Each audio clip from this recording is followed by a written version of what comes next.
Hi, you're listening to It Happened to Me, a rare disease and medical challenges podcast. The mission of our podcast is to support you, our listeners, and to create community as you confront the toughest challenges in life. All of us will experience health hardships. The real question is how we adapt. That's the focus of It Happened to Me, which wants to help you overcome limitations and live a full and satisfying life. Drawing on their own health challenges, co-hosts Cathy, Gildenhorn, and Beth Glassman interview guests who share stories and research to help you succeed in the face of difficult health obstacles. It happened to me. I'm not alone, and neither are you. It's been a while since we've had an episode about Wolfram syndrome. So we thought we would bring it back and have a discussion with two people who are experienced. For those of you who've not heard our past episodes about Wolfram syndrome, it is a rare genetic disorder, and its symptoms include sight loss, sugar regulation problems, and neurological disorder. To learn more about Wolfram syndrome, we have two extraordinary women who have been through very different journeys. Our first guest is Rachel Hyman. She is a clinical psychologist from the Seattle area and has a private practice where she works with young teens and young adults on anxiety and depression. She is an adjunct faculty member at Antioch University, where she supervises doctoral students. Rachel's experience with the genetic disorder was chronicled this year in the Washington Post. Our second guest is none other than my co-host and dear friend, Cathy Gildenhorn. She also has Wolfram syndrome. Cathy has devoted her life to improving the lives of others and connecting women with Jewish life. She's served on local, national, and international boards and currently serves on the Florence Melton School of Adult Jewish Learning. So welcome, Rachel and Cathy. Thank you for joining us today. And I am going to start right at the beginning. If each of you can describe your diagnostic journey, how long did it take? Were there any misdiagnoses? And how did you get your answers? Rachel, to you first.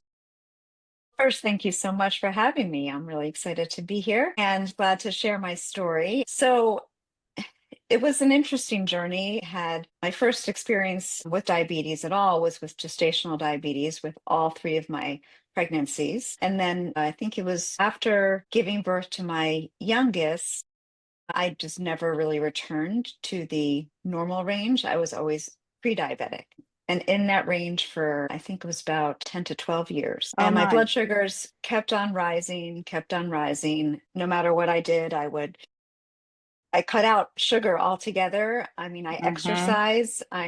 Don't really kind of seem like the typical type 2 diabetic in terms of that I've always been thin and active, and I ate extremely well, and there was just nothing that I could do. My blood sugars just continued to rise. Wow. And eventually I went, the A1C is the measure of diabetes, and eventually that went into the diabetic range, and I was considered a type 2 diabetic.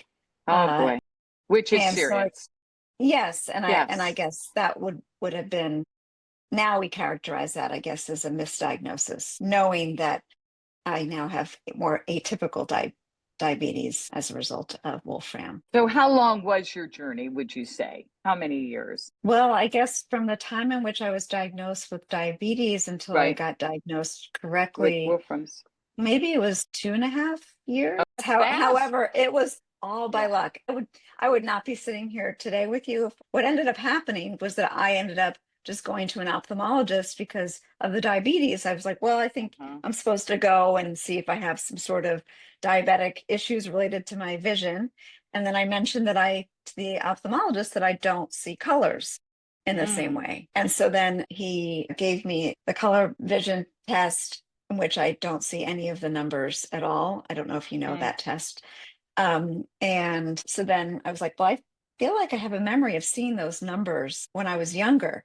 And so if you're born colorblind, that is what it is. If if it's something that develops, indicative of some sort of disease. So they Something. sent me to a neuro-ophthalmologist who then Yes. ended up, because of that, really just sent me for some genetic testing, and Wolfram just happened to be on the panel. It was nothing that this neuro-ophthalmologist had ever heard of. She was looking for something else and thought Wow. it could have been something else, and then it came up as Wolfram. And that's how it all happened. Had I not mentioned about the color vision issues, I don't think I would be sitting here right now with an accurate diagnosis. I mean, yes, of course, as most doctors have never heard of it, I certainly had Yes. never heard of it. My husband's who's a doctor, he'd never heard of it. Uh-huh. He's on the phone when the neuro-ophthalmologist was relaying the results of this diagnosis, and he's sitting there typing away and trying to kind of learn what he can from the internet at that time, which really there still is not a lot out there. And it was initially very scary because, again, like what you kind of find online for the most part is The more aggressive would be probably, yes. right, kind of the more typical Presentation. manifestation, right, which really impacts children more. And so kind of, I didn't really see myself online, but the information that I did see was frightening. And so we did immediately also try to get in touch with Dr. Urano, and within probably, I don't know, a week and a half, 2 weeks, we were able to have a Zoom meeting with him. Wonderful. In which, so that really, and that was, I mean, somewhat reassuring in the sense that he then indicated that he thought I had this mild Ashkenazi variant. He said, "Are you Ashkenazi Jewish by chance?" And I said, "Yes, I am." And so he obviously kind of knew what he was looking for and knew that kind of how I was presenting was similar to that. But everybody, I mean, my family was okay. My mother is now kind of on this. Her mission is now to really build awareness and to help to find a cure. So that's kind of where it's very nice. And we then recently built the Jewish Wolfram Network site. And yes, because we just wanted to be able to have some information that could be available for people. Thank you so much for that. That's a wonderful gesture. That's really great work. And Cathy, to you. So had you heard of this syndrome, and what did family think of this? Not in my wildest dreams, but my mom and dad had passed. My grandparents that all had immigrated had passed. So it really, and my family was formed by the miracle of adoption. So when it came to family being affected by it, it was really only my sister. And she had an experience. No, her daughter was not of the genetic makeup that would have been affected by Wolfram. And Kim wasn't experiencing any of the symptoms. So has never really pursued it. And I found it myself liberating, because when I started reading up on Wolfram and the manifestations in the various part of the body that you can feel, I felt completely like my life made sense. The things that I had felt over time started to make sense as could be connected. Well, I was going to ask this question. So looking back with hindsight to both of you, symptoms that you had that seemed somewhat unrelated, do they now make sense to you? What did doctors miss having this 2020 hindsight, Rachel? Again, not presenting as a typical type 2 diabetic. Yes. I think should raise, I'm not a medical doctor. I'm not an endocrinologist. But I just think it kind of should raise some flags for some doctors that perhaps there could be some different underlying issue. I mean, I think a lot of, especially primary care doctors, they know about type 1 diabetes, they know about type 2 diabetes, but they don't really know about different forms of atypical diabetes that can come from different kinds of diseases. So I think that certainly was, a marker of some sort.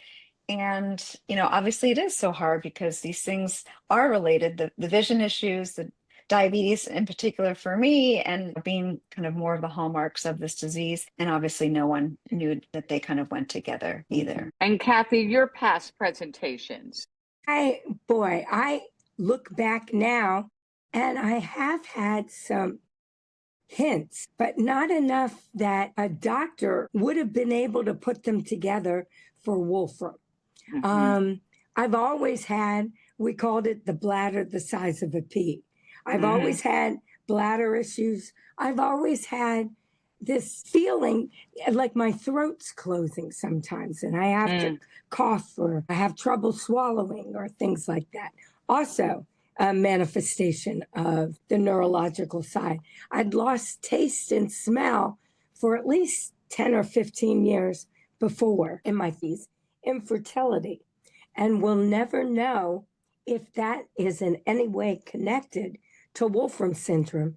And I don't think doctors, even though I was unexplained infertility, I don't think doctors, because Wolfram is so rare, would have ever thought to check for any kind of rare or genetic disease relative to an issue that many in the population experienced. So that, though, is a manifestation that could have been Wolfram that we'll never know. So, Rachel, your first experience is different from Cathy's. As you said, you had gestational diabetes, which I'm so sorry about that. And it happened, as you said, with all three of your pregnancies and continues to this day, in spite of a very healthy life, a good diet and exercise and so forth. And so the doctors came up with a diagnosis of diabetes 2, which you didn't think was accurate. Can you tell me, how did you advocate for yourself?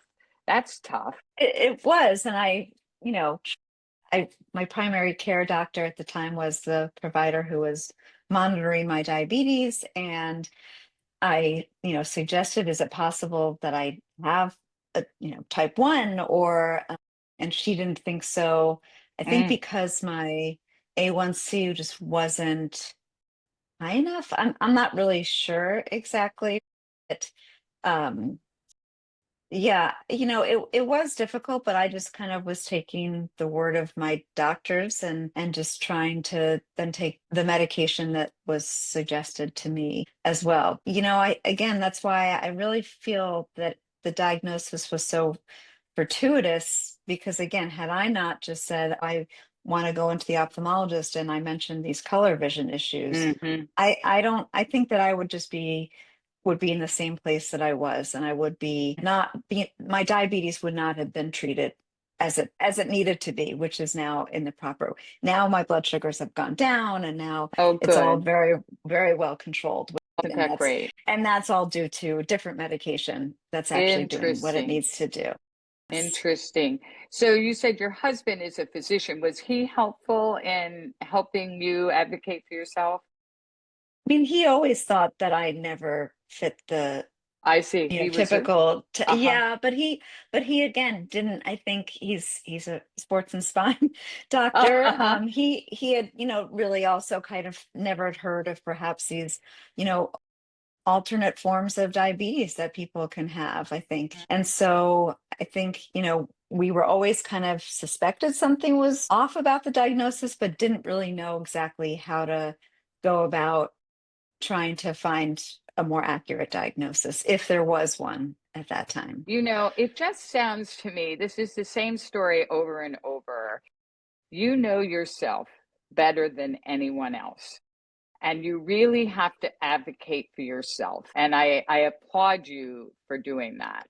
So, the other thing I want to applaud you for is that your family, I understand, also got genetic testing. And I'm wondering how that makes you think about having this inherited disease. I mean, it is just terrible. It feels, I mean, you're so out of control out of the Mm, whole thing. It's really, you know, our genes are going to do what they're going to do, and we're going to pass them on, yeah. obviously, having no control over what happens. I have to say, the first thought for both my husband and I when I got the diagnosis was my cousin, my first cousin, who he actually lives, he's from Australia, but lives in Singapore. And he has, I mean, very major vision issues that he says no Oh, doctor has ever gotten to the root cause. And he also has diabetes. So both of us looked at each other and we said, yep, your cousin has this disease. And he was the very first phone call that we made. And sure enough, he does. He has Isn't that also, something? yes. And so, I mean, obviously, it's passed down from both of our, my mother's side and my father's side. And Dr. Urano, he did indicate to me that all of my children, we knew just based upon my genetic results that they were all carriers of the gene. So, and so we needed, my husband had to also be a carrier for us to even be able to pass this on to our kids. So fortunately, they all got tested. He is not a carrier and our kids do not have the disease. They are just carriers of the disease as well. So that was lucky. Yes. Well, that's great. That's great. Now, Cathy, you live with different challenges. You have vision issues, you have taste and smell deficiency, and you also have some pre-diabetic issues. And I wonder how you live with these symptoms on a day-to-day basis. Wish my symptoms stopped there. This was written based on the episode we released 3 years ago. And since then, I've noticed I also have weak legs. I also have the trouble swallowing has gotten worse. I've noticed that I have more bladder issues and I think a neurogenic bladder than ever before. And they're all equally problematic except for the eyes. And my vision loss is the number one and also the culprit responsible for the diagnosis. So, but it is the cards I'm dealt. And I just figured that I'm lucky I could afford it. I got a driver. I was Ubering, but I didn't like Ubering as much as I like having a driver. So I have that, but it's a limited time frame. I plan everything I can between 9 and 4 because those are the hours of the day I have a driver. And so you just day to day really kind of learn to accept the cards you're dealt and manage the best you can with those cards because there really is, in my mind, no alternative. You're going to either stay in bed and put the covers up over your head, or you're going to confront whatever cards you have and learn strategies to help you manage that so that it is a much more meaningful, purposeful life. Well, I think that's a very uplifting message, that how to remain positive when you lose some things that people take for granted. I feel like I don't have any choice. I've got to find a way. But you're appreciative for your life as it is and the joy you have in your life, and you move forward. Exactly. And I think that's a really wonderful way. Now, a way that you adapt is by using technology. And totally. You're a technological whiz as far as No. But I use technology to help me as best as it can. It's the whiz. And first of all, I have to recommend that anyone with vision impairment think about if they don't already go to a low vision center or specialist, because it is through the low vision center that I go to at the Wilmer Eye Clinic that I've learned how to use some of the specialized gadgets on my devices, on my iPad, my iPhone, my Mac. There's large font. You click 3 times the button or the tab that you would click twice for Apple Pay, 3 times. The low vision center helped me figure out how to make my devices a magnifying glass. And I can light them. They're fabulous. You go to a restaurant, it's much better than a reading glass. And you just turn on the magnifier on your iPhone and read the menu. So it's really terrific. And the flashlight is fabulous. But the real big thing, and they'll help you, it's all under the accessibility feature, is the magnifying glass and just the large font and a clear text. whatever you use. Some are more scripted than others. I like a bold print. Everybody likes what they can read best. And I use it on my books, on my devices. I use it on my emails.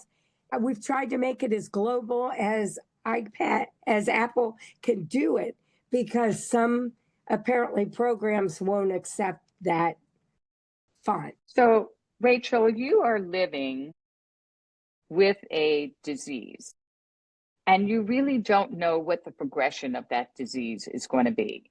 And there's uncertainty there. So how do you maintain a positive? Cathy's talking about a positive attitude. Rachel, how do you maintain a positive attitude? I love what Cathy said. And I think that, yeah, having a positive attitude is really helpful. I try to most of the time. Do I all the time? No. But what actually helps me is I really think about that life is uncertain. And I don't know what's going to happen when I get in the car later today. I don't know if I'm going to get some other terrible disease, which is also very possible. So that helps me to not get caught up in the uncertainty of the prognosis of my Wolfram disease, because especially with Wolfram, as a lot of diseases, how it progresses is so different for everyone. And because it's just so ultra rare, and that there's, especially with those of us with the Ashkenazi variant, I mean, there's so few of us that have been identified in the world. I mean, we really just don't know very much at all. And so I kind of just try not to look so far ahead and say, you know what, again, everything's uncertain. And the worrying about it doesn't change anything. That's what I do, actually. And some of my professional life is try to help people to also realize that we can worry all we want, but that's not going to change what's going to be happening to us. And so we can spend our time, like you said, Cathy, under the covers, but it doesn't change what's going to be happening. No. Helpful. So a final question to both of you about research on Wolfram and what your hopes are. Rachel? So, I mean, my mother and I, together with Dr. Urano, have really been trying to work with people with Jewish genetic disease panel to be able to get Wolfram on the panel of the Jewish genetic diseases that would be identified when people do get tested. Because, again, Dr. Urano thinks that there are a lot more Ashkenazi Jews that are walking around with this disease that obviously don't know it. And so the more people that we can identify, then the more people who could kind of be involved, obviously with research, and then hopefully Dr. Urano paints a positive picture that we could hopefully have some sort of cure or help in the not so distant future. Awareness is key, and that's what we're trying to do, obviously, with this and other things. And Cathy? Dr. Urano is another hero of mine, and I know he's working on tremendous research, gene editing, base editing, treatments, and clinical trials, all sorts of things. So there's no end to possibilities for the future, but there's also no guarantees for what's going to work. And even if some sort of gene editing came through, there's no way of knowing other than helping people in the future how it's going to grandparent, for lack of a better word, grandparent us existing Ashkenazi patients and really change the way our lives are working. So I'm hopeful, but I'm also realistic, where I want to help Dr. Urano with his research, even if it's not for me. And well, I got to say, Rachel, this is interesting, but apparently, I don't know if I'm the oldest, but I have the honor of being just about the oldest person with our variant. That's a great claim to fame, but I'm not sure. I'm not sure if we say Mazel Tov. I'm not sure either. I'm not sure about that either. But I wasn't even diagnosed till 62, and I'm 69 now. But going back to living as much as you can every moment, in January, I went to Antarctica and Patagonia with all my limitations. And I was very honest with everybody about my limitations. And they helped design a fabulous trip that worked with my limitations. But before I go, I called Dr. Urano and I said, Dr. Urano, I'm thinking of going on this trip. Am I crazy? Should I not do it? He said, you go, girl. And that just reaffirmed my zest for living every moment. So I'd like to leave the audience with the notion of whatever it is, live your best life. There is hope. Well, I would like to say to both of you, you go, girl. I'm very proud of both of you, and I'm grateful to both of you for coming on the podcast today, to sharing your experiences of living with a very rare genetic disease. And yet, both of you are so upbeat and positive and leading full and complete lives. There can be no better example to our listeners than the two of you. And I'm grateful, and I thank you both so very much. Beth, well, thank you. You have been a terrific solo interviewer. Thank you. Thank you. And Rachel, it's been a pleasure to meet you virtually. And thank you for all you've done. And I have to say, as a co-host, please provide the producer with all the links to all your resources and your new website, everything that can help provide listeners, doctors, anyone listening with all the resources at their disposal. Thank you. Thank you so much. I so appreciate being on and really being given this opportunity to share more of my story, as well as obviously getting the word out about Wolfram. And so I will certainly share all of the information that I have. Thank you. Thank you for listening to this episode of It Happened to Me. We encourage you to learn more at ithappenedtomepod.com. Please use the contact form on our website to submit your guest suggestions, comments, questions, ideas, and feedback for the show. You can also email us directly at ithappenedtomepod@gmail.com. We would really appreciate it if you can leave us a 5-star rating and review on your podcast app like Apple or Spotify. This helps others in the rare disease and medical challenge community find us. It Happened to Me is created and hosted by Cathy Gildenhorn and Beth Glassman. I'm Keir Deneen from DNA Today, and I serve as our executive producer and marketing lead. Amanda Andrioli is our associate producer. Ashlyn Anokian is our graphic designer. And remember, it happened to me. I'm not alone, and neither are you.